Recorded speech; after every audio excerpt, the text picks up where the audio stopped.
Het gebeurde al in april dit jaar, maar omdat justitie er geen werk van meidje wil, komt Geeske Veenstra er nou mee naar boeten. 2 van haar katten, Zaken en Simme, waren terugjagers sketten. Veenstra zegt het mijn eigen gebeuren, vlak bij haar huis. En die man die pakte gewoon op zijn degen, maakte en werd het jachtgeweer uit de auto bij. Nou, ik denk, wat zal dit? Zal hij nou op schutten? En toen schaaterde en toen dacht ik van, jee, toen ben ik er naar de daamterrand daar. En dan luizen ze kat neer.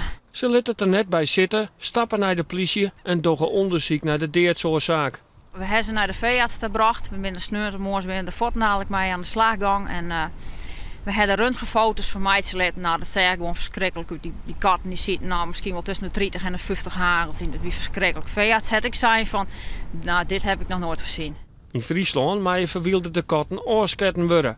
Per jaar gaat het om duizenden beesten, met name op de Waardeilanden, daar toeristen vaak hun katten achterlitten. De beestenbescherming wil nou een oorschitverbod.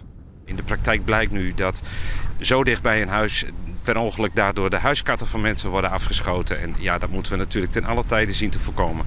Nevens de jagersvereniging komt het likwijls net vaak voor. Toch zouden de jagers in het beets een grote flater maken. Een verwilderde kat, die is net vlak bij huis, minstens een paar 100 meter daarwaai. Daarnaast, als je een verwilderde kat benadert, dan drukt ze aan beesten. En een huiskat, die zet hem op me lopen en die probeert zo gauw mogelijk weer thuis te komen. Maar wat gingen ze nou dwammatten?